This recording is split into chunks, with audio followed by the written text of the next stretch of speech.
Good morning, everybody. Welcome to the morning show here on Stock Market TV. Spencer, Steve, JC with you this morning. I'm coming at you live from our studio space in lovely San Diego, California, where it is early and I'm here. We got a lot going on, so let's get to it.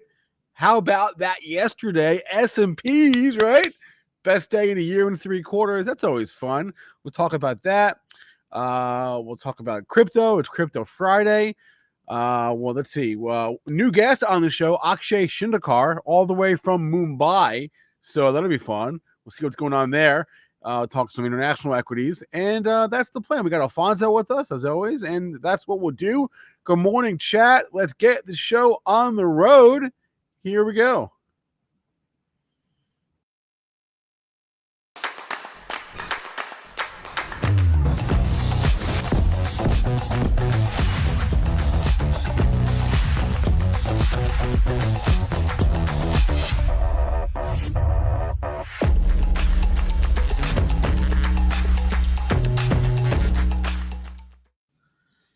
All right. Happy Friday. I got a confession to make, Strazza. I don't think you're going to like it. Yeah, tell me. So you know how like when I get the uni, I get like the regular uni nigiri, and then I get the uni nigiri with the egg, with the quail egg?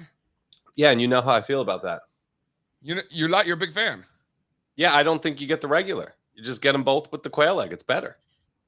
I think that at my age now, I've come to the conclusion that the quail egg might actually be taking away from the flavors of the uni. Oh, God. I know. I didn't think you'd be happy about this. But I was really thinking about it yesterday. I was really hard at work at the sushi joint. And I was really thinking about it. And I got to tell you, I might start skipping the quail egg. Wow. All right. This is okay. I'm okay with this development. This is fine. To each his own. Didn't see that coming, huh, Strazza? No, because I'm the total opposite. And I always thought you really enjoyed it with the quail egg. When I go to places and they don't have the option to add the quail egg, I'm like, this is Bush League, amateur hour.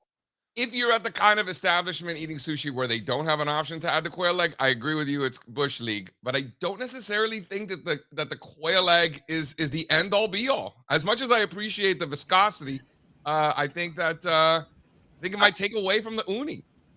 Listen, I get it. Uni is a very special flavor. It's one of those things that you don't want to do too much to. But for me, that is one of these like magical combinations that somebody came up with. The quail egg and the uni. We can move on. I'm gonna keep at it. But that's where I am right now in life. So a little context for all the people wondering where we sent Spencer. We have this beautiful studio in San Diego. I swear to God, it's so nice. We have all the equipment in the world. However, he looks like he's in some vacant warehouse. Well, here's the thing. Honestly, it looks so bad. I didn't realize that's where he was. Here's the thing. It's 5 a.m. All right. It's a little bit dark outside. It's dark and the light hasn't come up yet. When the light comes up in like an hour or so, I'll get this lovely natural light coming through the windows. But there are tens of thousands of dollars worth of studio lights somewhere right behind you. There's a light right here. That's how you can see me. Unacceptable. Strauss is right. All right, let's talk markets. We got a lot going on. All right. Jeez, Louise.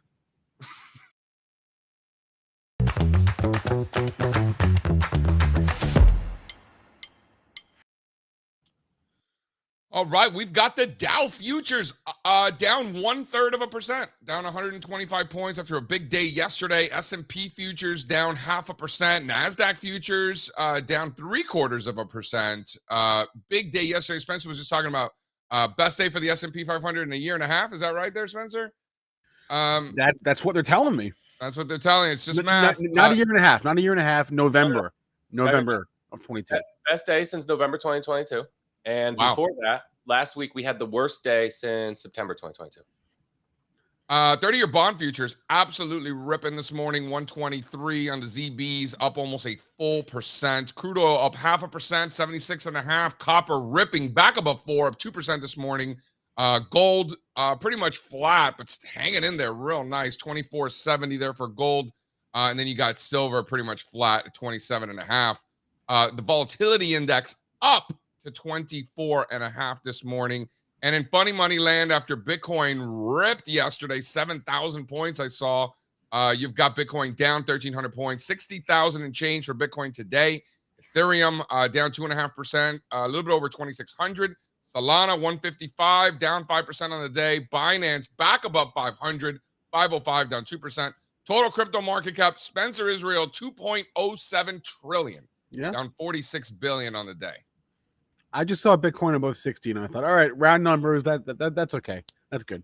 I was at dinner last night, and I just was checking futures. I was busy doing a bunch of stuff, so I was kind of a little bit out of the loop post-market. And I go to dinner. I was at the bathroom, and I come back, and I was like, Bitcoin's up 7,000 points.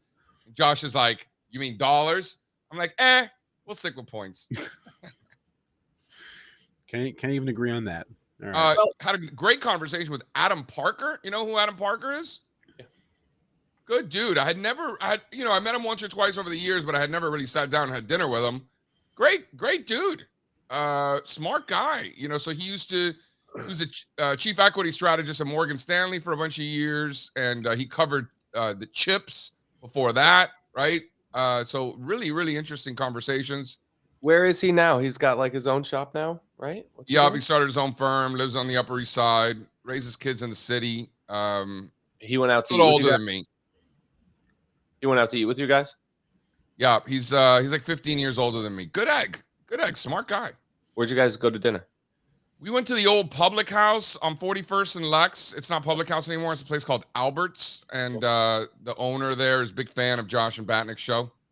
So they just brought us a bunch of stuff, drinking old fashioned, steaks, burgers. It's good. Are we gonna go straight to earnings because we got a lot again here today? What stands out of the futures? What stands out from yesterday's action? Bitcoin catching up to Solana. I think that's big. Like that's a big step in the right direction. I also think we need to follow up on yesterday's discussion. We were both out here saying, "Wow, what a weak shit bounce!" Right? And the chat was like, "No, look at the market was up so much Monday." That's not how you're supposed to bounce off oversold conditions, like we were just at. Well, that was then. This is now. Right. Well, so then what happened after that? That's my point, right? So update. We got a bounce that's actually material for the bulls. Let's see if we can follow through today. So yeah, check the little box. Step in the right direction yesterday. Can we talk about just two charts here, industrials and financials? Two that stand out to me. Spencer Israel there. Industrials and not breaking down, not completing a top, finding support, if you will. Is this one of those situations where it's not a breakdown yet? So what we just said about the S&P 500 is, hey, guys, volatility is spiking in both directions right now. Right? That's very important. This is range resolution stuff. It's inflection point stuff. It's often turning point behavior in the trend, right? When volatility gets funky in each direction, you could see that illustrated perfectly right on this chart. We're in this orderly range for like 2 quarters, and then we spike higher, false start, try again, fail again, get slammed to the bottom of the range, right? Shake lower, back into the range. We're getting close to something here. That's what this price action kind of dictates. So I think we got a resolution. 5 months of nothing. Yeah, it's been one of the most important groups of stocks on the planet. What about the next one? Speaking of important stocks on the planet, small cap industrials are holding their range also. JC, how are we thinking about this, my friend? Yeah, this is the one for me. I want to see banks repair some of the damage from the last week. And why is this the one for you? What does that mean exactly? Because financials were starting to emerge as big leadership. And market internals have just been excellent there all year. And I don't think you want to lose that kind of strength. I think that's a super bullish development, and we don't want to lose it. And the relative strength on Monday, right? Let's see. I don't know. Can we talk about how that resistance turned into support? Is that valid? A little bit, Spencer, but not really. Spencer, can you throw up the new slide? Not valid? That former resistance turning into support. Is that what that is there? Is that like a legit way to look at that on that financials? Throw it up one more time and then throw up the... Yeah, we like when we have these levels to lean against. Go back one, Spencer. Go back to the financials quick. For me, yes, it's a big level, right? It's called 41 in the XLF. It's prior cycle highs, okay? But really, you want the regional banks to not be back in the box here more than anything. I think that's important for small caps. I think it's important for XLF. So regionals, KRE, I don't know, 53.50, 53 and 3/4, 54. Got a little zone there. You want to be back above that level. We're trading basically right there this morning. No, we're trading at 53 this morning. How about this next one? Go ahead, Spencer. Give it to him. How do we feel about that? It's pretty important, huh? Yeah, these stocks have to hold on. It's imperative for a bull market thesis. So this is on an equally weighted basis. We're looking at technology stocks as a sector on an equally weighted basis versus the market cap weighted index, the XLK, which is 20-something% Microsoft, 20-something% Nvidia, right? Apple no longer the big component there. Apple's only 4%, but those other two representing half the index. This one's equally weighted. Microsoft and XLK have some really clean charts right now, holding support levels. Yeah, no, this is big for sure. Holding those prior cycle highs, it's a big one. All right, Spencer, anything anything we need to know? I got a couple of charts that I want to talk about. It's also Crypto Friday, so we got some things to talk about there. Yeah, well, just give me some news. What do I need to know? Not news, just an excellent point in the chat by Michael Theodore about narratives, right? Talking about how last week people were saying, I don't think we were saying, but people, I don't know who people is in this context, were saying that markets were down because Harris was pulling away in the polls, right? Or at least had overtaken Trump. And then here now there are polls showing she's gone even further ahead, and yet the markets are balanced. So yeah, can't have it both ways there, right? Yeah, I think that flip was on the Harris over Trump. I think that was one of the things, right? There were a lot of things happening at the same time. Perhaps, yeah. Right? You had the yen carry, the move in the bonds, the Trump falling. Like I think all of those things maybe weighed in on the dominoes that fell. Can you throw up the chart? I don't think JC's seen it yet. From yesterday. Yeah. So they tell me this R squared speaks to a very high correlation between these two lines. That's what the stats people tell me. I'm more of an R cubed kind of guy. They tell me the R squared is very strong here. I didn't get that. Yeah. So it is what it is. It doesn't matter why it's happening. So I don't know what any of this means. It's the Trump odds with QQQ. I know, and why are we squaring the R? Because I said these lines don't look that correlated. So they ran the numbers. They did the stat stuff. Got it. All right. Well, I guess it doesn't mean anything at all. All right. What else, Spencer? I got a couple of things. I mean, we get some earnings. Nothing too important or major this morning. Important to who? Important to you? That's right. Yeah, there's no like big names. You've got opinions. We let them have opinions. Important to the market. Who's important that who's like super important that reported today or last According night? to the headlines, U.S. futures wobble as wild week set to end. All right. I love the use of wobble there on the headline. Shout out journalists. You see the Acushnet is getting killed this morning. Oh, I'm sorry. That's important to you. My mistake. Right. So Fila, nobody else cares. I didn't. And I know I did not see that one actually. So Fila, the shoe company, owns a ton of stock, and they just sold 1.1 million shares. It's down 6%. Like, is it really getting? No, I just think that's interesting. Like, who knew that Fila was a big shareholder in Acushnet? I guess. Hey, they don't make. Who knew Fila was still around? I know it's Crypto Fridays, and I want to get into it, but I just want to rip through a few charts. First of all, I gave you a shout out on the podcast yesterday, Strazza. Shout out on the podcast. Thanks. So, did you guys see USA basketball? I know you didn't yesterday, JC. I was watching it from the airport in DC, and yeah, man, it was a nail biter. It was a literal nail biter. Wow.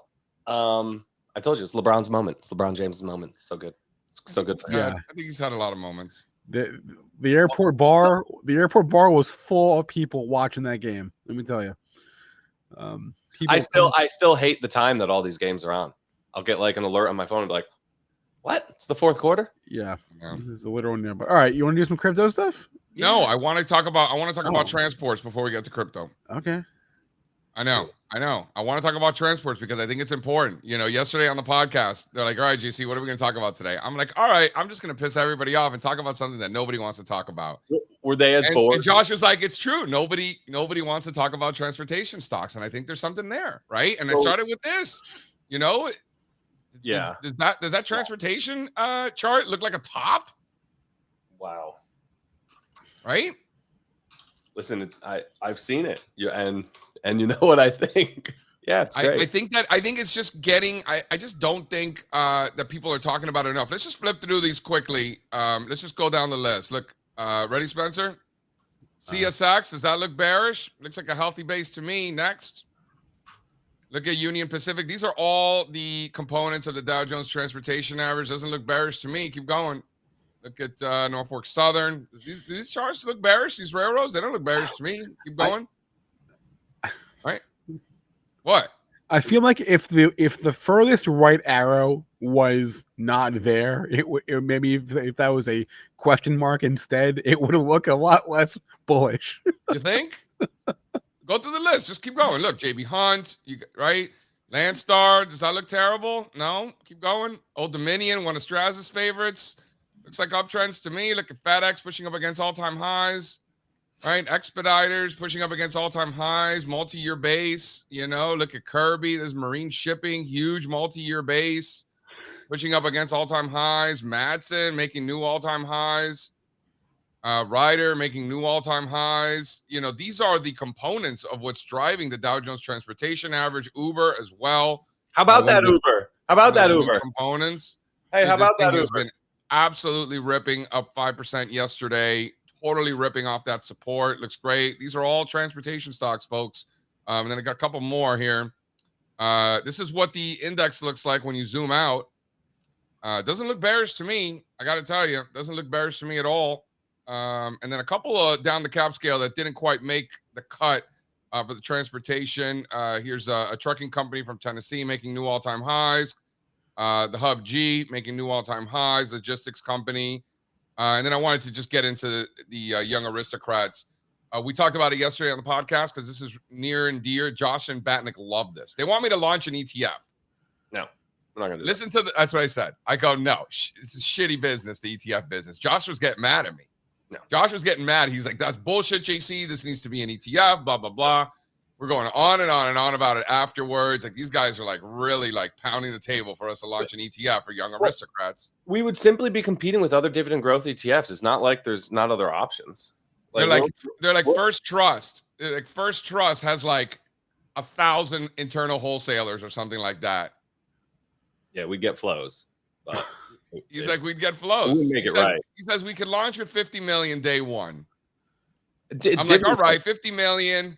It's one of those things, though, JC, right? Like dividends, it's like gold. Like we can have 50 million in AUM, and I still think we'd be not 50, profitable. 50 million at what, 20 or 30 basis points, right? Yeah, it's nothing. We got more important things to do. That's what I said. Josh is getting pissed, man. He's like, what the fuck, JC? Yeah. Somebody in the chat wants to know if Josh is going to take you jet skiing this summer. He always looks like he's having so much fun out there. I think you should definitely go. No, but they were making fun of him because they had like a team offsite and they were out on the boat. And I guess like Josh saw like lightning and he just like took off and never returned. And the guys are like, I don't think he's coming back. That's great. So anyway, that's what I'm thinking about the transports. But let's do the young aristocrats. Strazza, this one inspired by Mr. Strazza, Steve's father. Not me. That's right. That's right. Not young Steve, but Steve's father, who has done, taxes for, people for many, many, many years. And he's seen these dividends accumulate over the years and seen other people make a lot of money and has incorporated this sort of strategy for himself and was the inspiration for the young aristocrats. These are companies that have raised their dividends every year consecutively for 5 to 9 consecutive years. Again, by the time they're doing it for 25 years and they're dividend aristocrats, it's a little late in the cycle, most likely. So that 5 to 9 is that sweet spot. And then look at the cactus. Josh is like, I think you're just making up names now at this point, because not many people, I guess, talk about the old cactus oil and gas company, $4 billion. So it's not like it's like this tiny nothing. Young Aristocrat raised dividends 5 straight years. You know, that 80 basis points of yield, right in that sweet spot, Strazza. Yeah, I bought some of this one the other day. Chart looks so good. This is what I'm talking about when I say some of these oil and gas leaders are going. Some of them look really good. I think you can buy the leaders. This is one of them. And basically what the young Aristocrats is simply doing, it's like a lot of things that we're doing. It seems more intentional maybe to our readers, but it's just a simple quality filter, right? It's trying to catch companies that are, I guess, early on in some sort of a growth phase or have turned the corner. Like we catch names on here that have come out of completely washed out cycles, like the banks, right? The chips. I remember when NVIDIA was on here a few years back, but we catch them early. We got NVIDIA as a trade from the Young Aristocrats. And I remember saying then, be like, really? Yeah. NVIDIA's raised their dividends that many years? Right. And we're not like filtering out companies that pay small dividends. Otherwise, NVIDIA never would have made its way onto our list back in the day. It's simply the fact that they have the ability to return more and more to their shareholders year in and year out, right? That just speaks to an underlying business that we want to be looking at. I don't know anything about fundamentals. Yeah, right? you do. You know a little bit. I've learned a little bit, but I don't claim to be a fundamental expert, right? Far from it, right? But I got to tell you, if a company has the ability to raise their goddamn dividends every year for 5 straight years, call me crazy, but they got to be doing something right. Like something's going okay over there, right? Yeah. Like if you can do that, like how bad could things be? You know, that's pretty solid fundamental analysis there. What do you think? That's pretty good. That's all you need sometimes. If you go too deep with the fundamental analysis, you usually will do more harm than good. Yeah, I like that. Like, you know, these inglorious bastards can just keep raising their dividends every year. Fantastic. Something's going right. Good. You know what? I got another one. Let me blow your mind. What is the single best quality or fundamental filter that we have? Single best fundamental filter that we have, or that humans have? Anybody has. Humans. Single best fundamental. Single best. Price? No, that's good. It's market cap. It's market cap, not price, right? Because they reverse split, they do funky stuff. But market cap. Yeah, but price, market cap and price is the same thing. Fine, but right? You do the share stuff. Why? Because of buybacks and stuff like that. Or you could split your stock. You split your stock, right? Yeah, but the market cap don't change. Right, but you said price. The y-axis, you know what I mean. If the value of an asset just keeps growing, that's all you need, right? From a fundamental perspective sometimes. People look past that with the PEs and the PSs and the EV, EBITDAs. Market cap. Simple one. That's right. Anyway, so that's what I got going on. And the stocks on the Young Aristocrats are not like known for being like dividend stocks, right? Because at a certain point, it becomes part of your identity as a company, and God forbid you're in a position like with Intel, right, where you have to cut that dividend or stop paying that dividend, or GE. How long before Nvidia gets added to the Dow for Intel? Let's GE go. from back in the day, right? I mean, how long until GE's back on this list? Probably they kicked it out again. That's the second time that GE gets kicked out. Well, the first time was probably from the bankruptcy. No, the first time was like in the 30s. Yeah, it's been all right. It was original Dow component from the 1800s. Can you be in the Dow if you're bankrupt? Yield is still real small. Probably. Look at Walgreens, right? They're not bankrupt yet. Bethlehem Steel, you know? I mean, GE is just getting started again. 2 years. Just getting started raising dividends, you mean? Yeah. GE Aerospace. Call it what you want to call it. No, but what I'm saying is, I know. I'm saying GE Aerospace specifically now that they don't have the other stuff, right? Yeah. Like they're not trying to be a bank anymore. They got rid of the healthcare. Like it's just they make engines. Back to basics, right? That's right. The industrial stock, which was really their bread and butter the whole time. Yeah. Rest in peace, Jack Welch. A for effort. Wait, it didn't work. Wasn't GE's problem was that their stuff is too good? Like their fridges last forever. You only need one. I don't think that's real. I don't think that was the problem. I'm I'm pretty sure they had the FOMO from their neighbors down the block in Greenwich and wanted to play. They wanted to party the way these guys were partying, right? I mean, that was one of the problems. Sure. Yeah, it's a story. There's a lot there. There's a lot there. All right, Crypto Friday. Hit that bumper, Spencer. All righty.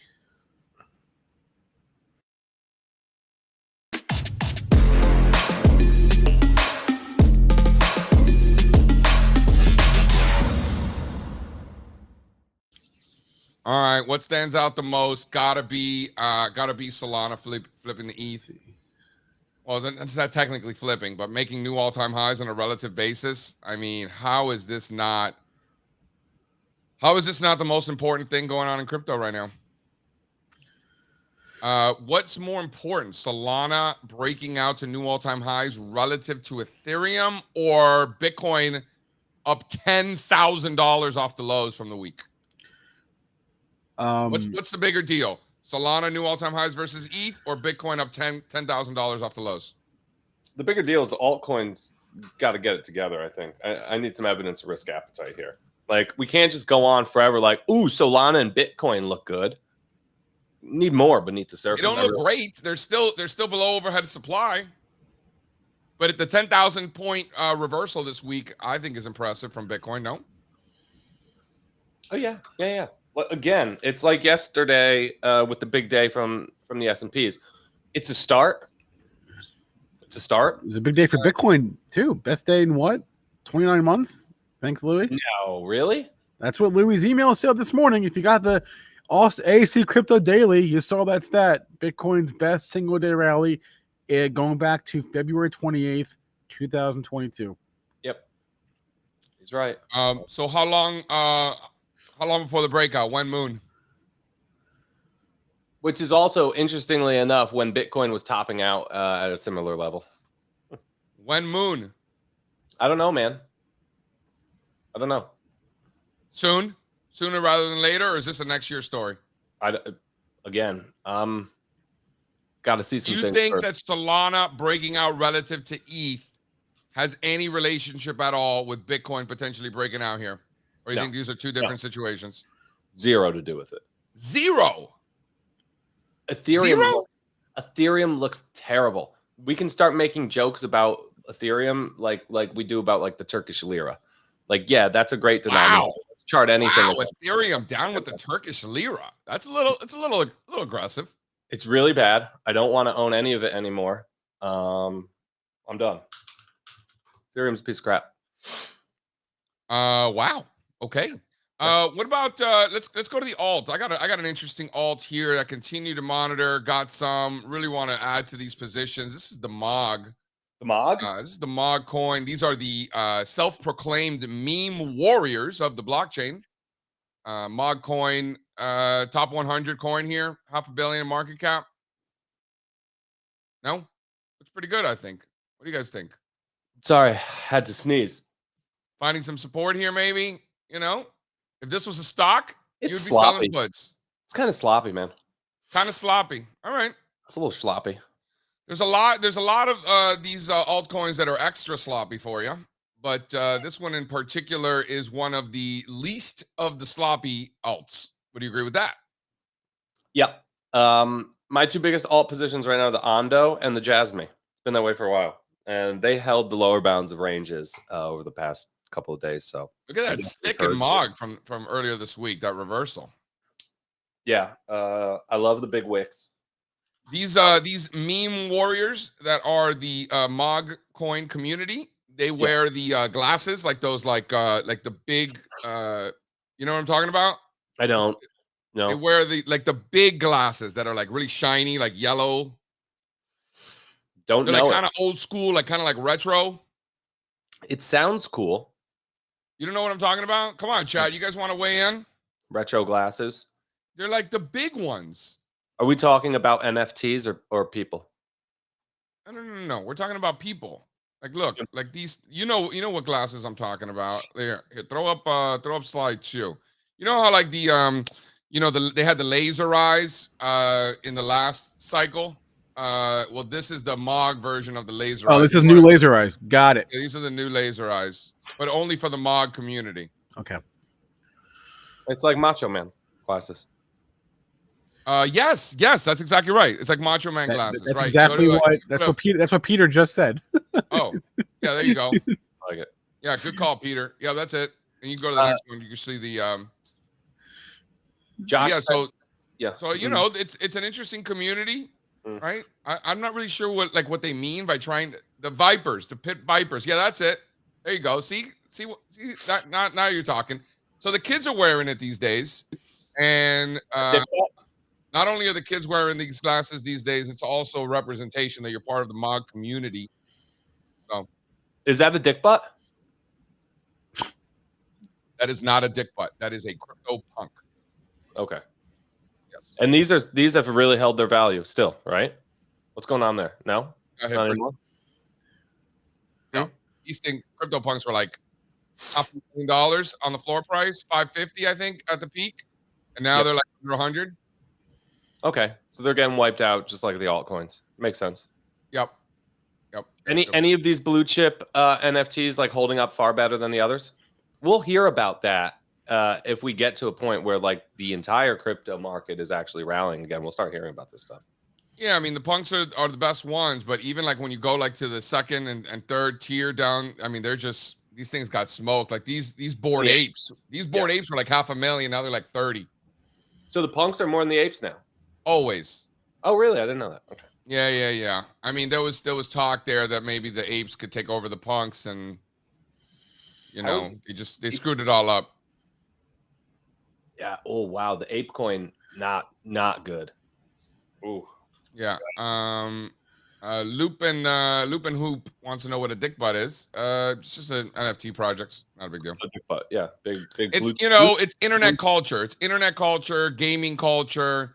So if you are not an internet gamer, you have a hard time kind of wrapping your head around all of these concepts and things like that. So this is like an internet first, gamer first, internet gamer native sort of culture. Right? Is that probably the best way to put it? That's a great way of putting it. Aren't you the youngest one of all of us? Shouldn't you be the one telling us these things? Did you play video games, Spencer? I've actually recently started again. I haven't gamed in a very long time, and I recently started playing with some buddies. But no, I'm not. I wouldn't say I'm a gamer. No. How do you do? Wait till you start having kids, Spencer. You're not going to be playing any video games. Yeah. Well, what is your gaming vehicle of choice? They always play at like 11 midnight, and I'm like, I'm going to bed. It's on my PC right now. Just Warzone or whatever. Sure. Battle Royale game that they want to play. Should we bring on today's guest? Please. All right, new guest. I love having new guests on this show. Akshay Chinchalkar, head of research and content from Axis Securities. He's here. Let's see what's going on. Jay, we've been friends for a long time. Make the call. I mean, this is pretty professional, guys. Nice show you got going here. Akshay. Hey, JC, it is so good to see you wearing that t-shirt. 1.618, I think, is what it says. Yeah, lift up the mic for me. I can see it now. It's good to see you, man. Only a math nerd like you, Akshay, would truly appreciate it, right? Absolutely. How have you been? It's been so long. Oh, no complaints at all. I was just telling the folks. Akshay, best dressed man in all of Mumbai, right? Akshay walking around. It's 200 degrees. Everyone's sweating. Akshay's in his three-piece suit, looking nice, looking fresh. Always looking sharp, Akshay. Always looking sharp. No, thanks. I mean, some very kind words, JC. Thank you. It's good to be part of this. I just want to start sharing my screen. So please let me know once it comes through. Yeah. Yeah, Spencer, you want to give him access there? Yeah. Yeah. Did you hit that middle button on the screen there? There's like that middle button. Yeah, I can. Yeah, I see it now. Just clicking into my slideshow. So Akshay here representing one of my favorite places in the world, in Mumbai. These Indians are taking over the world of charts. There's more people in India taking the CMT exams than like all of the other countries around the world combined. Is that right, Akshay? Can you give us a quick update on what the heck is happening over there? All these Indians taking all these technical analysis tests. Yeah, you know what? Firstly, Indians have always had this fancy for accumulating as many certifications as possible. They're always game to take as many exams as you can throw at them. So yes, I mean India is the fastest growing market for the CMT Association. It's been that since I think 2016. I think we're growing at like 20% a year. That hasn't changed. So yeah, you're right about that. Wow, unbelievable. And you're on the board of the CMT, Akshay, is that right? I used to be, but then things got really busy and I wasn't able to commit as much time. So no longer, but yeah, it was fun while it lasted. Had dinner with Jay Woods last night. A lot of fun. Oh, Good times. All right, what do you got, Akshay? What's on your cool. mind, my friend? Yeah, so quick summary, right, of what's really, getting people interested. So, I mean, everybody knows, right? Everyone's talking about what happened earlier this week, the yen. So, I just thought I should run you guys through some, charts, which obviously will matter going forward. So, the first one's obviously the dollar yen. I mean, I've got this. It's a weekly chart, and I'm not sure how many people in your part of the world have heard of Ichimoku, at least on the retail side of things. But this is an Ichimoku cloud chart, pretty popular in my part of the world. So looking at the end, right, I've got three things really that stand out pretty clearly with last week's rout in the currency pair.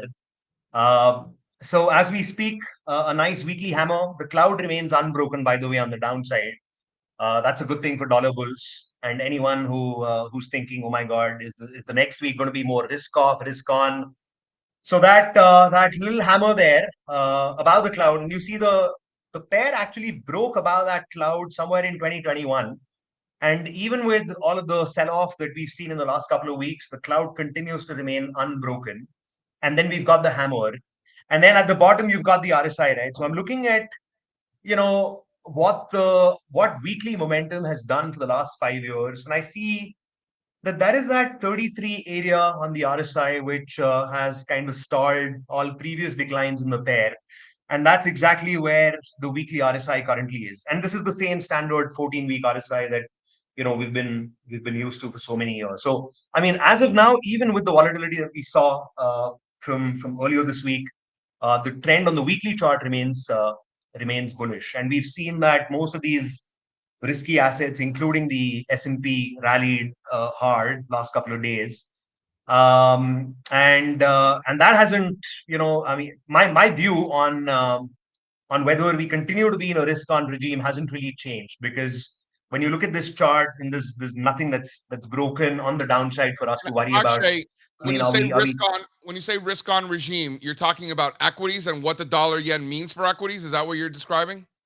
Or you're saying Yeah, I'm talking specifically about what dollar the yen? dollar yen will mean for equities going forward. Yeah, correct. Got it. So you're pointing out the hammer.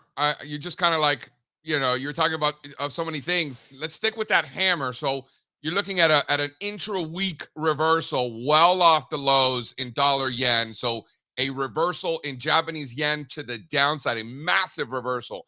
So correct me if I'm wrong. That is This correct. Yes. things. This sort of reiterates the support that you're pointing here from the Ichimoku cloud, right? Oversold conditions, Correct. of course.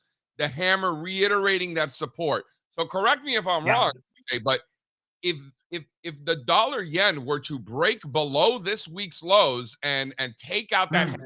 downside, I mean, there's nothing more bullish for yen. There's nothing more bearish for the dollar yen chart. Probably bearish for equities too. So the ability for dollar yen to hold these lows has massive implications for risk assets all over the globe. Do I have that right? That is correct.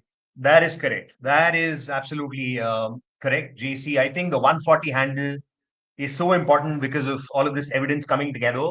And it's very rare to have so many different things, starting to come together at that one time, which is what's happening now. So anything under 140 will be bad news for the dollar, and bad news for most risky assets, particularly equities. Right. So it's a level that needs to be watched out for very, very, very, very closely. Great. Love that you start with a dollar yen. All right. So now what do we got? We'll stay with Japan for the next couple of minutes. Everyone's watching the Nikkei because, I mean, just look at the scale of that plunge, right? It's a vertical plunge. We don't get to see declines like these so often these days. But finally, the Nikkei gave us what we saw this week. But again, I mean, classic technical analysis, right? I know you love to keep your work very simple, and this is really simple work. Look at that horizontal, zone which is colored yellow, just previous resistance, which then offered support somewhere towards the end of 2023, and that's where this week's sell-off seems to have petered out. And again, I mean, if you look at the channel, we're right at the lower end of that rising channel. So it's not surprising that the yen remains at such a crucial marker on the downside, and so does the Nikkei. And to my point from before, right? I mean, we don't see, many instances of so many different confluences, coming together at that one time. So Nikkei close to 30,000 and yen 140. These are numbers that will increasingly start to matter as we head into next week and beyond. And Akshay, you're in India, and I'm in the United States of America. Neither one of us are in Japan. And there's a lot of investors out there in the chat and elsewhere that aren't trading Japanese stocks at all. Despite all that, you think that watching what happens here in the Nikkei, watching this dollar yen, the implications for equities in the country that you live in, you think are massive. Is that right? That is correct. And the reason for that, JC, is because a lot of people are attributing what's happened all of this week to the yen carry trade, or the unwinding of the yen carry trade, should I say. I remember when 2008 happened, the yen carry trade was one of the main catalysts that led to people waking up to the fact that something's really wrong. So after so many years, is the yen carry trade starting to make headlines again? It is. And therefore, what happens in Japan, both to their home currency and to the Nikkei, which has been one of the best performing markets over the last couple of years, is so pivotal to what happens to the rest of the world. Totally with you. I mean, that's a 5,000 point reversal in the Nikkei. Is that right? That is correct, yes. It's not nothing, Akshay. In the space of a week. A few days, really. Less than a week, right? Yeah. So that was Nikkei. Let me move on. Okay, this is a very interesting chart from this week on the S&P 500. I've got some icons here. And I was mining some data yesterday, and I looked at Wednesday, right? So Wednesday, if I remember correctly, we capped up roughly about 1% at the open, but then we came off significantly from the highs, right? So the reversal from the highs was about 2.4%. And those other icons that you see at the bottom left are similar situations that happened, close to the October lows when the bear market ended, and also at the March lows. And now when you think of this, right, market gaps up, a decent amount, and then immediately reverses and gives up all of its gains. You might think that's bearish, but then the evidence from this chart tells us that if bulls are, able to kind of get past those reversal highs almost immediately, that can lead to a major advance. And that's the evidence that I'm trying to show via this chart. That's exactly what happened in October 2020. Particularly within an ongoing bull market, right? That is correct. That's so important. I mean, that context is so critical. These are the types of market behaviors that you see in corrective periods within a bull market, and perfectly normal is what you're suggesting. Absolutely. And which is why Wednesday is high. I think it was somewhere in the 53.30 area for the cash market. If bulls are able to, we came close yesterday. I don't think we rallied past 53.30, but if we do it early next week, then there is reason to believe that this short-lived correction has ended and we are on course to make new highs. Yeah. All right. Well, I'm agreeing. Right. I'm agreeing way too much with you today, Akshay. What do you got? You got something we're going to disagree on? What do you got? I don't know. Let's keep going. Well, the US 10-year, right? Who's not looking at this? So this was a nice, textbook head and shoulders on the daily chart. And you know what? The downside target was 360. I think on Monday, we fell to as low as 366. We came really close. Now, it's debatable as to whether we've achieved that objective. But in case, US yields start rallying because, hey, you know what? Everything's recovering. The chances of a US recession is no longer as high as it was maybe on Monday. I'm not going to be surprised, right? Because, I mean, we came so close to achieving that downside objective. But there is more to this. So, I mean, I'm a big fan of point and figure charts. I know you look at point and figure charts here and there. You know, I But had that lunch. reversal. Actually, I had lunch yesterday with a young fellow who is studying for his CMT level 1. He's already read all the Mhm. books, so he's going to pass with flying colors. It's level 2 and level 3 that he's probably got to prepare more for. And he asked me, and he's like, because he took one of the practice exams for the CMT, and he's like, I bombed all the point and figure stuff because I've never studied that. And he's like, you think that's important, JC? Do you use it? And I'm like, we don't use it enough. And that is my bad. I wish we did more point and figure work. That's just the truth. And I told him that. Yeah, He I was, think he was point and surprised figure to hear kind my of. answer. Am I surprised? I mean, knowing you, I know that you don't really use point and figure so much in your work, but I'm also pretty sure you want to start using it, which I is know. exactly what you said, right? My bad. I It's mean, my bad. somehow We I've should do always more had of it. that feeling. Yeah. Yeah. So, So anyways, right, this talk to us chart, about I what this mean, means. yeah, essentially point and figure charts are also known as noiseless charts because they don't really have like a time axis, right? So, I mean, it's unadulterated price action and only, two kinds of data here. Rising prices, columns of X's, falling prices, columns of O's. So if you look at the current column, right, I mean, that's not surprising. US 10-year yields have dropped from 4.3 to 3.66 earlier this week. But how important is that level, right? Because people are now thinking, I mean, are we really staring at a recession? But look where that column of O's bottomed out. It took support from two prior columns of O's, and exactly the same behavior was seen somewhere towards the end of 2023 and even at the COVID crash lows. So the point I'm trying to make here is we're at support. It's support that is more spaced out, which means it's more important. And therefore, I mean, as long as we don't have a daily print of 370 on a closing basis, odds are very, very high that the US 10-year will try to, climb back above 4%. I think it's come very close to 4% in the last couple of days. But the moment we print 370, I think the chart is going to cry out loud and tell us that, look, recession odds are probably increasing because then the next level of support is close to 330. And once we break through 330, then we are, probably staring at something under 3, something in the 270, 280 area. So what really happens at 370 is super critical to the fate of the world. For the fate of the world. I like how you said that. All right. Yeah. All right. Tens. That's good. Let's Listen, move on. I don't have strong opinions with bonds and yields, in the mess. So this is really insightful. So thank you for this. What else you got? Yeah. So last chart on the US 10-year with slightly more longer term, right?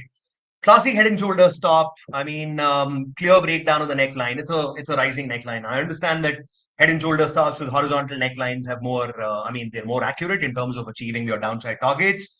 But you can't ignore head and shoulder stops with rising necklines. One of which is this one. So, what is the downside target under 3? I don't know at what angle we're going to slope down and hit that objective. We don't know that.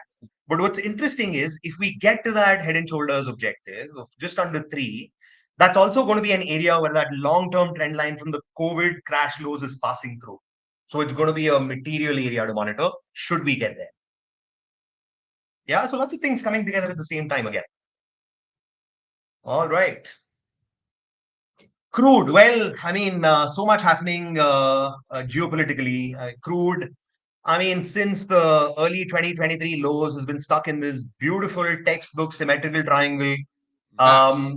Are we breaking lower? I think so. I think that attempt to break lower didn't see any follow through this week, but the number of times you test a certain level, the more the odds are that you will eventually, fall through the cracks. And I think that remains a key risk for crude, even with everything that's happening in the Middle East.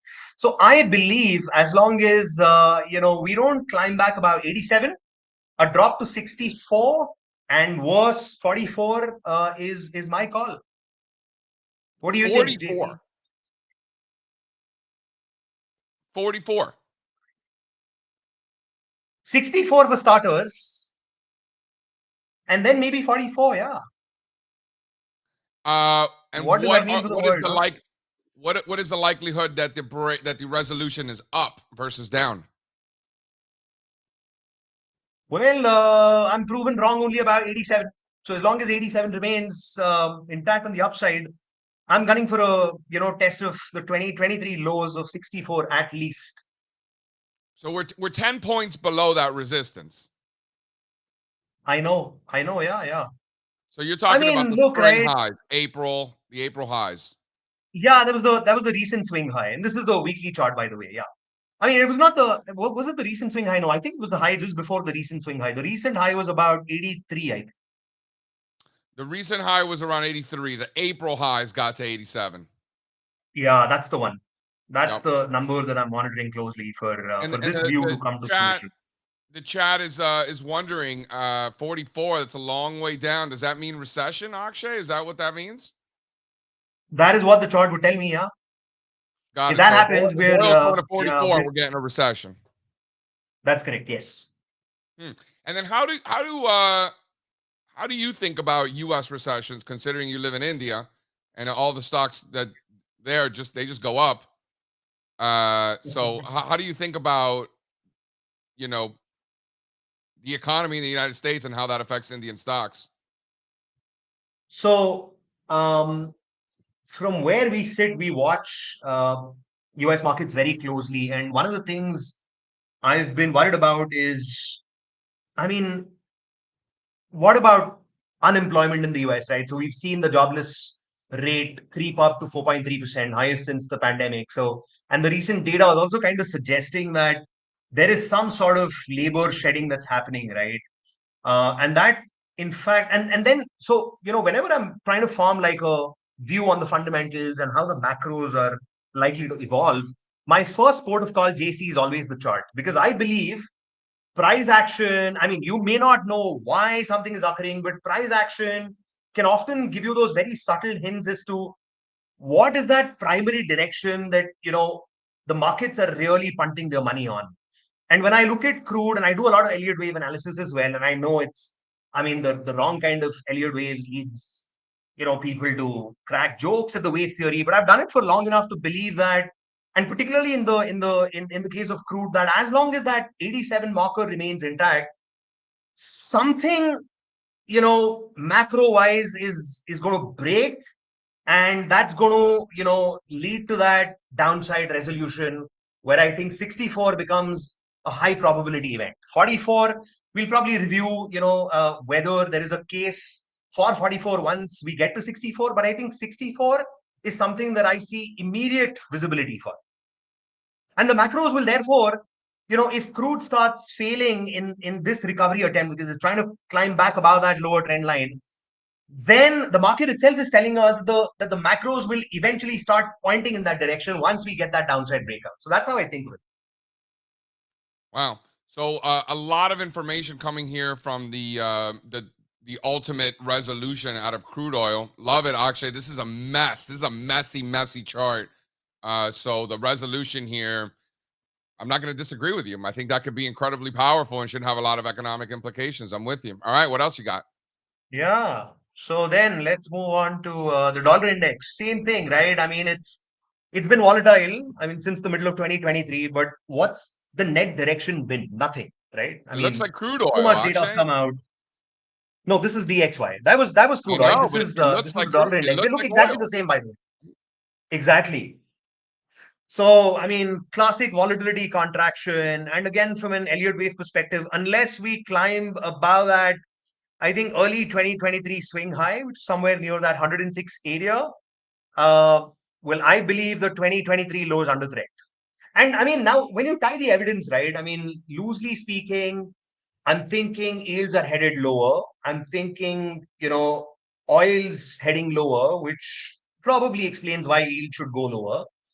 And then the DXY, yields heading lower, US denominated assets not becoming or not remaining as attractive for people outside of the States. Fundamentally, that makes a lot of sense to me. So I see the market trying to make an attempt to bottom out at that rising trend line. Nice, doji. It's a weekly chart, so it's a weekly long-legged doji with a pretty obvious, lower tail, long enough. So I think there is one pending recovery attempt in the dollar index that should not break 106 if my preferred view is correct, and then we just break through the 2023 lows, probably into that 92, 94 area. So dollar lower, rates lower, oil lower, and Does that stocks kind of make higher sense? in that environment? Probably not. No. I think when yields come off because you're containing inflation, that's good news for stocks.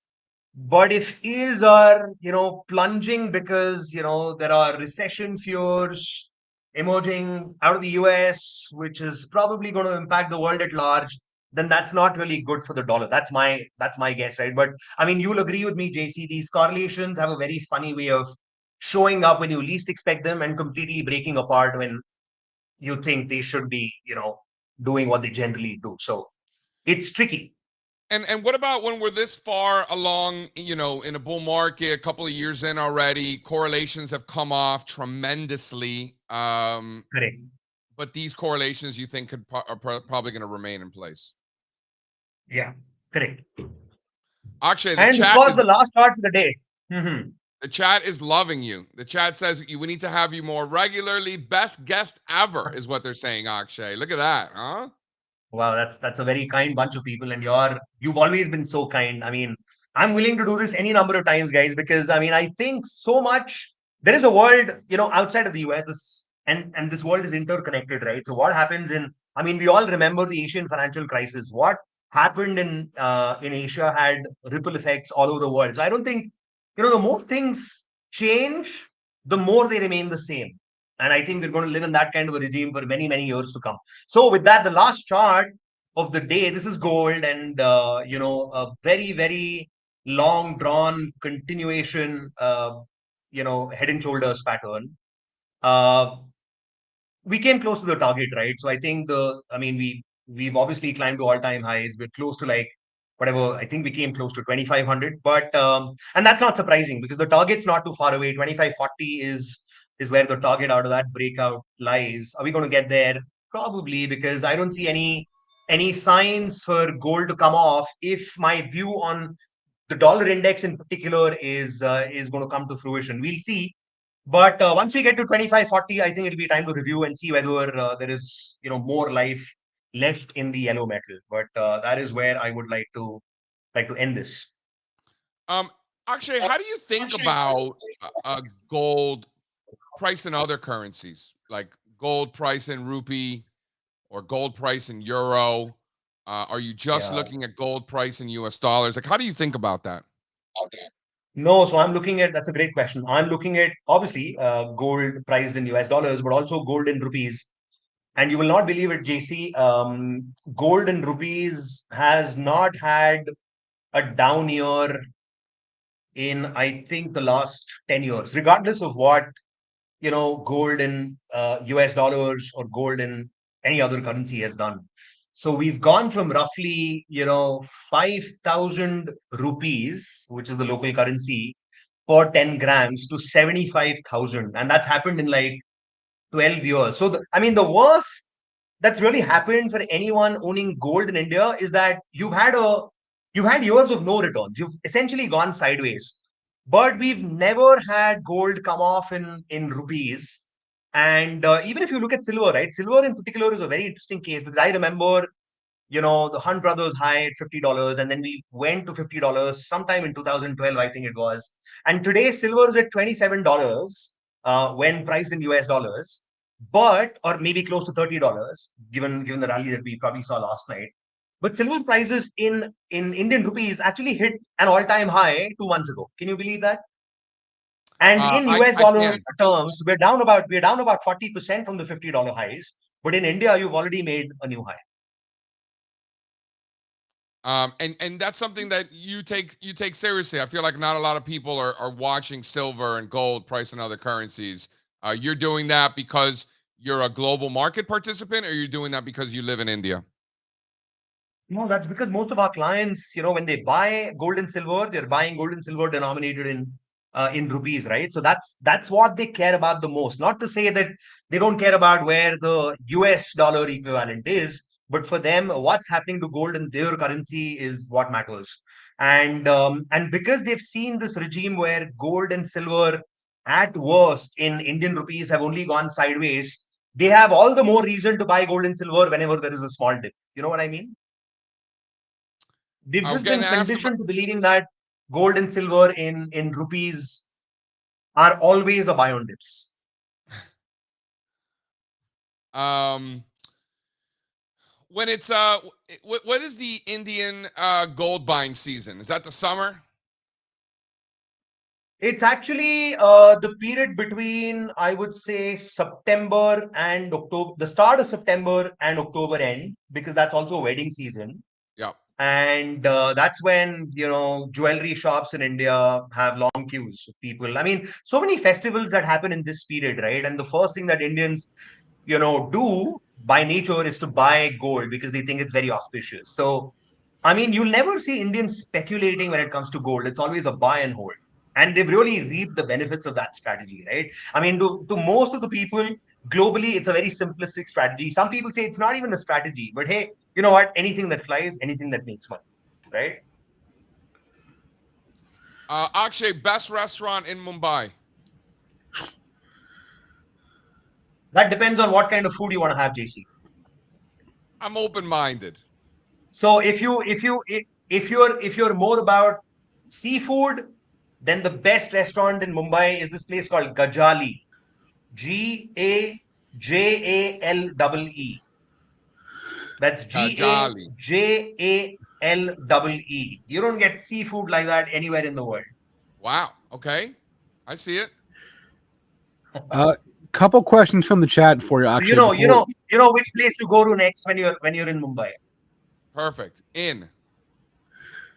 Real fast, Akshay, before we let you go, a couple questions in the chat. Is there any way to put the odds on a double top forming, or do you only know after it happens? In what? Anything. In what? Yeah. I don't know. In anything. Yeah. Okay. So I think the answer to that question is, a lot of people, look at a market that's reached a prior high and they say it's a double top, but you just don't know that. So, I mean, theory says that if the trough between those two, firstly, the tops have to be similar. They don't have to be the same, right? Because you can never get like a textbook pattern where the second top is exactly the same as the first top. So you wait for that trough between those two similar highs to break, and it's only then that you say we now have a double top. It sounds very simplistic, but JC will agree. I mean, the simple stuff is really hard to master. Yeah, I really like it when the second high exceeds the first high a little bit and then fails. Same thing with double bottoms. I like when the second bottom falls below briefly, reverses, and then you get the ripper. Right? I prefer those. Those are That is cleaner, correct. easier. Yes. Awesome. Seen it too many times. Akshay, the chat has been loving you, eating this up in the last half hour. So we appreciate. Yeah, I appreciate it. How's your Abhishek? How's Abhishek? He's good? Yeah, he's good. He's good. He now Tell him works. tell He him now said works for hello. an oil company. Yeah, I will. I'll tell him I met JC after long. He'll be really happy to know. Yeah, tell him I said what's up. I know it's late over there, Akshay. Awesome. Get some rest, buddy. Thank you, Akshay. Have a good weekend. Yeah, thank you so much, gentlemen. This has been very, very. I mean, it's been lovely. Thank you. Very very kind crowd, very kind crew, and I hope to see you again. Thank you. Thank you. That was great. I've been trying to get Akshay on for a hot minute, so that was quite nice. Dude, Akshay is I'm telling you right now, best dressed man in Mumbai. Dude, this dude, everyone's sweating bullets because it gets hot as shit there, right? And this dude, three-piece suit, looking fly always, man. Always looking good. All right. I'll take your word for it. Let's check in on the market. We've been open for 7 minutes now, and how we're looking out there? We're looking all right. We got Dow futures down 124 points here. The Dow was up how many yesterday? 700 something? No, I don't think it was. No, it wasn't 700. It was. It was a decent move yesterday for the Dow. S&P's flat. Nasdaq's pretty much flat. Bond futures still holding in there as rates coming off. 30-year bond futures at 123, up almost a full percent. Crude oil flat at 76. Copper up almost 2%, above 4. Gold up a little bit, 24.70. Silver down a little bit, 27.5. And then over over in funny money land. These things are still, still selling off. Bitcoin down almost 2,000 points, 3%, back under 60,000. Ethereum down 100 points, 4%, back under 2,600. Solana getting hit, down 6%. That's 10 points to the downside, 153 for Solana. And Binance down 3%, back to 500. Binance, real disappointment there across the board. So not much going on. It's a Friday in August. Yeah. Keep that in mind. You got the VIX at 24, right? So you should expect with a VIX at 24, you should expect about 1.5% move on a daily basis. We're getting nowhere near that. Granted, the market opened 8 minutes ago, but you've got the S&P 500 literally flat with a volatility index at 24. Again, pricing in about 1.5% move right there. On an intraday basis and doing nothing right now. So, yeah. All right, let's talk about a couple earnings and then we'll bring on Alfonso. What's funny? I was looking the other day or last week. We were talking about restaurants. I don't even remember where. Was it on the show or in a meeting? I don't even know. And I was looking at the restaurants year to date, and there's one huge outlier, and it was Sweet Green SG. Yep. Right. Granted, year to date is arbitrary time frame, but it's a huge outlier of its industry group, and it's up again. It's up 30% today on their earnings report from last. I think we have the Sweet Green chart somewhere. Yeah, right there. Okay, up 30% today on their earnings report. It was already up. It was already like a double this year, at least, right? Yep, 100%. Isn't this a Michigan company or is it California? Nah, not to my knowledge. But aren't they blowing up in Michigan? I don't know. I don't live there anymore. Yeah, but don't you got peeps there? Mary, what's going on in Michigan? It's from LA. Of course it's from LA. I think these things are blowing up. People eating salads and whatnot. This is like the Chipotle for vegetarians or something. Is that right? Something like that? It's salads. Yeah, it's salads. Yeah, salads. I'm into salads. I love a good salad. Yeah. Sweet Greens. So here we are up 28% today, up to 34. What a move. Wow. Big move. Pushing up against those highs from a few months ago. Wow. I know. And like I said, the huge outlier of its group. It's not the only one that's up this year, but it is the one that's up the most. That and Kava, right? Kind of like the outliers of restaurants. So well, we got what do you got? You got Wingstop, you got Texas Roadhouse. Yeah, both having good years. This is true. Like I said this morning, there wasn't a ton that was I thought noteworthy on the earnings front. We did have the Trade Desk, which is up 6% this morning on their report. There was a beat, and they also raised their guidance last night. They raised their revenue guidance for the for the current quarter, so up 6%. Nice base. Oh, look at that, nice chart. Not a lot of software stocks look like this. No, that's correct. When you're leaving San Francisco and heading north up towards Sonoma and Napa, you drive right by it. It says it's headquartered in Ventura, California, but they definitely have a location just north of San Francisco, up in Marin, like in the Tiburon area. Driven by it a million times. Look at that base. Not a lot of software stocks look like this. Well, if you're saying it's software, I believe you. But it is like an it's like an ad tech company. So like they do programmatic advertising. Like they're like the marketplace for that. So yeah, I see that. It's more about advertising spending than it is about software per se. But yeah, very, very nice one.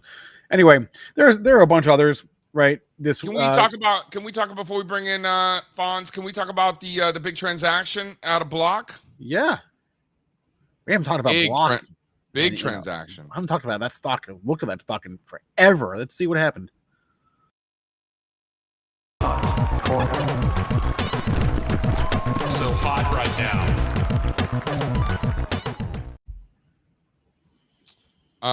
Big transaction, Strazza. Does this tickle your fancy? Is what is that? $25 million? Is that right? Yep, 25 million. Definitely stands out. He is a South African actuary, venture capitalist, and director at Square, partner from Sequoia Capital. Right, so this is a hedge fund guy, big tech investor. Always stands out. This one will be on our screaming hot list now. $25 million is not nothing. This one will be on our screaming hot list. So we'll be watching it really closely. And first evidence that the primary trend has reversed, which is going to be at that shelf of resistance around 88. We're in. We're in with the roll-off BOTHA. Roll-off BOTHA. Really? $25 million. Not a Piker purchase. No. But it shouldn't be, right? Sequoia. I mean, we see Piker purchases all the time. We saw Piker purchases on the list today. Like, what about Pamela Stewart? Speaking of Piker purchases, come on, Pamela, $100,000. Hold on. Go back to the chart here, because I think you could trade this. In the meantime, we have a little failed top setting up here. If we scoop and score back, to and through that little 200-day moving average and the pivot lows here, I think you could trade it back to the upper bounds of that range, and that's probably how. Little cute. It is very cute. It's very cute. PayPal and Square are starting to look different. It's been a long time since these stocks have done anything good, either of them. I know we haven't talked about this stock, and I don't even know the last time. I think it's changing, and I'm very interested in both. I'm position building right now on both of them. Wow. Okay. Yeah. What else stands out from the hot corner? What about the CEO? What about the COO of MP Materials? Now, look at this. Look at the stock, dude. Oh, I know. This was an early SPAC daddy, I believe. This is SPAC daddy. Back down to its SPAC basis. I remember this. You think it's a coincidence that MP Materials is all the way back down to where it started, and that's where this guy's stepping in? Yeah. No? And this is MP Materials. They used to be something else. I don't know.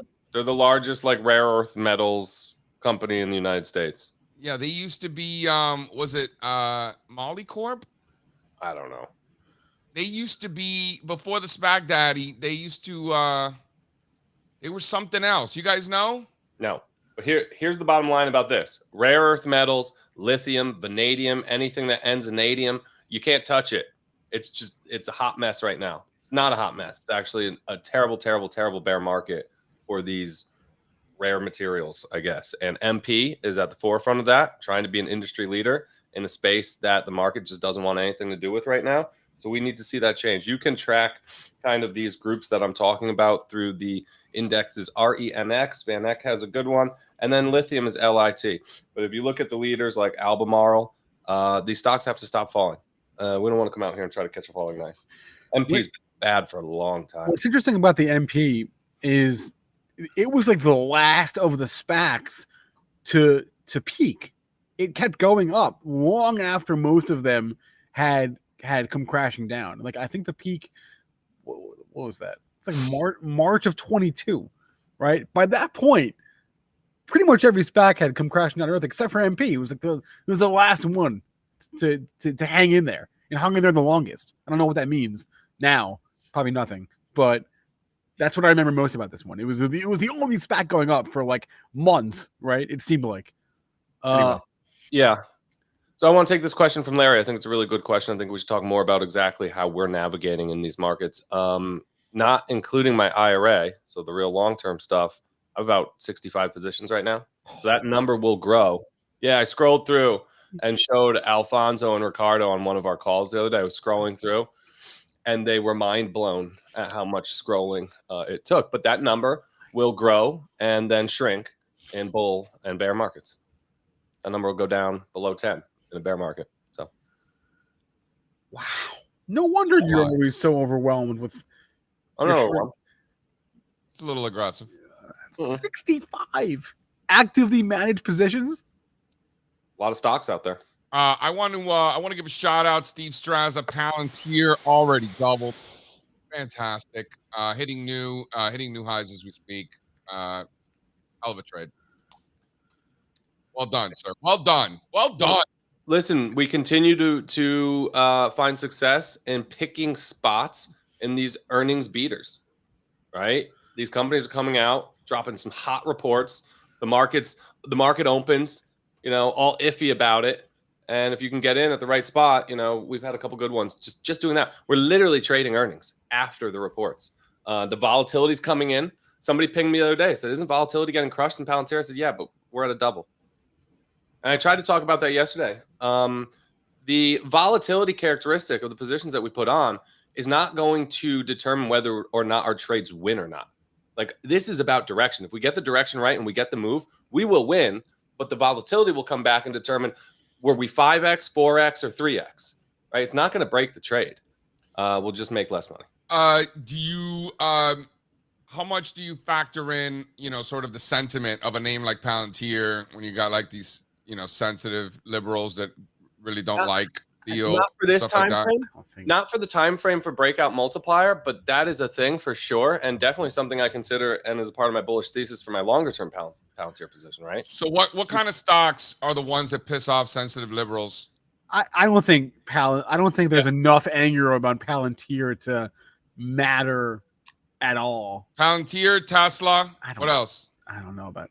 We should make an index. We should make an index. And then what about the other side? What about the sensitive righties? What are the ones that they hate? There's not many. There's not that many for either, I think, that actually matter. But hold on. Hold on. The sensitive libs, they get angry at Palantir, Tesla. You got to come up with more names. And then the sensitive righties, Reddit, they get sad about the woke. Well, here's the thing. Tesla belongs in both categories, actually. You think?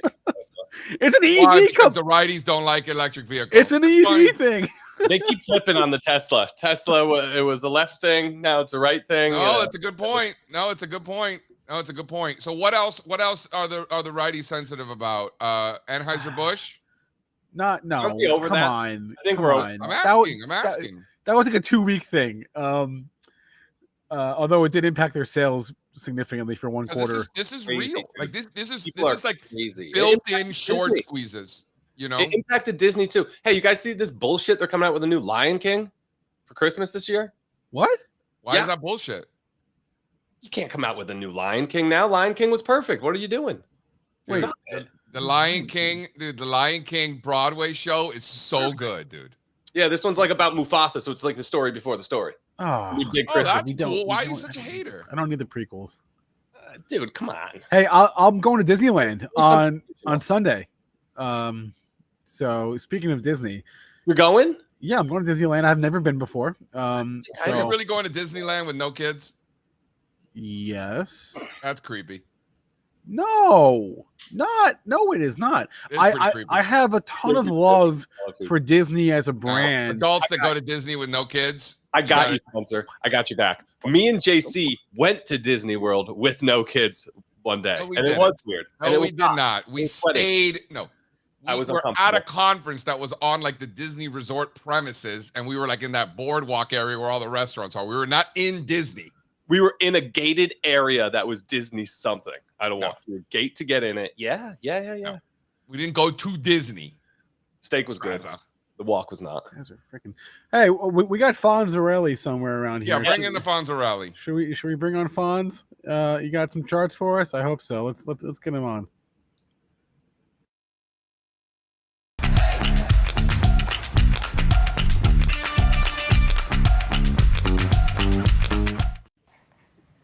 Hey guys, how's it going? So everybody's traveling, but JC and I. So Alfonso, tell everybody where you are. Right now, I'm in the UK, in Birmingham. I'm visiting my sister here. So beautiful country, beautiful city. Yeah. It's so peaceful compared to other cities. So it's good. Is Birmingham on the water? Is it like on the coast? I thought no, it's right in the middle of the UK. I don't know anything. Never mind. Unlike San Diego, they have lights there, so that's a plus. Oh, that's good. And Alfonso is going to Rome soon. Do I have that right? Yeah, next weekend I will be in Rome Very for a cool. couple days. Very excited for that. We are all jealous. Send the pictures, and you'll have to come on here and do a recess about it. I will. Trust me. All right. So, being that you are overseas right now, talk to us about these ex-US. Hold on, Fonzarelli. Are you driving? Hold on, Fonzarelli. Are you driving back to London at any point? No. You're taking trains. He's in Europe. Maybe tomorrow I'm going to London. Maybe tomorrow, but I don't know. I don't know yet.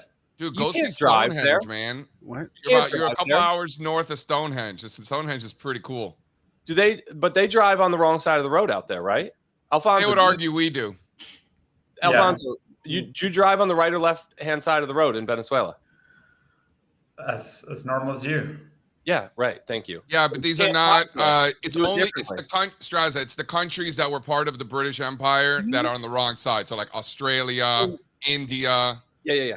Fine. Right. So listen, I've always thought you're in Europe, right? You're doing like a Euro tour, and you're driving from one country to another. You cross the border. They make you get on the other side of the road. They flip it right there at the border, right? When you're going from one country that drives on the right-hand side of the road to one that drives on the left, what happens at that moment? You don't think about that? The worst part is when you walk to the car and you open the wrong door and you got to walk around. That's where they get you. Fonzarelli, we got a few minutes. Talk to me. What's on your radar? I mean, look, you mentioned small caps, technology, crypto, transports. So I don't want to forget international equities, even though you don't care about those countries, even though you don't trade these ETFs. But I think for information purposes, it's a good point of information. So right now, I'm seeing multiple countries challenge prior cycle highs, key support levels. This is a great example of Spain's. In Europe, there is like a bifurcation between some countries. Some of them are below former highs. Example of Poland. Have the chart here. But other ones are above the prior cycle highs. Denmark, Ireland, Italy are holding up the best right now. So that's what is going on in Europe, in my opinion. A lot of former highs being challenged. When we go to Latin America, we can see Argentina holding up the best. Look at that chart. Beautiful consolidation above the 161 extension level. Nothing to talk about Brazil, about Chile. That has been like dead money for the past 4 years. But another countries that catch my attention in Latin America, it's Peru, retracing to former highs, about 38. Bulls, in my opinion, still in control. Same for Colombia, about 2250. That's a logical level to see some buyers to step in. And Asia looking vulnerable. A lot of failed breakouts from reversal basis. South Korea, Malaysia's holding up better. Singapore. So that's what I'm looking right now. Failed breakouts, prior cycle highs, and key support levels being challenging. So is there one region that looks better than the other regions, or is it just pockets of strength from each region? Something. I will say pockets of strength for each region. That's for sure. There's no big theme, right? I mean, the big theme for me it's pullbacks and key levels being tested. Here, definitely focus on pockets of strengths. That's for sure for me. Yeah. Throw up my. I got one I want to show you. Here, I'll put it in the deck. I'm dying to go to Brussels, man. Dude, so what do you eat? I've never been. What is the best thing to eat when you're in Belgium? Waffles. Well, I was going to say waffles. Waffles and French fries. So the duck fat fries is incredible. The Stroop waffles are good, but it's really just beer. The beer there is just like mind blowing. The beer there is so good you get like a cheese board, and instead of having wine with it, you have beer. A little sausage. Have you been to Brussels? Yeah, I love it there. That I've was never been. my I'm favorite dying to place go. I went to in Europe. Dying to go. Nice. Looks pretty good. Yeah, Brussels was cool. This is the Stroop waffle bottom. The Stroop waffle bottom. Okay. Yeah. Okay. Not bad. Isn't that more of a Dutch thing than a Belgian thing? I think it's Belgian, but you get it in Amsterdam too, for sure. I think it's Dutch, but you get it in Brussels. Really? I'm pretty sure it's Dutch. Okay. The Dutch historically are pretty freaking badass. I don't know if you I heard. thought Belgian waffles, not Dutch waffles. Right, but Wait, Stroop waffle is a whole separate. That's a separate. Yeah, it's a whole separate thing. Yeah. Belgian, I know, and they're 10 times better. Yeah. You got to deck them out, put everything on it. All right, let's do some recess. Let's do some recess and get out of here.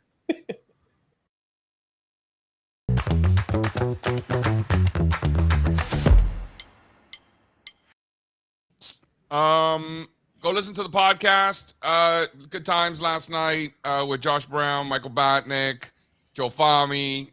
Had dinner with some other friends after the fact. Good times. You can find it on all your favorite podcast channels. Compound and Friends, a lot of fun. And Fonz, you are going to Rome, so you should be drinking some Orvieto.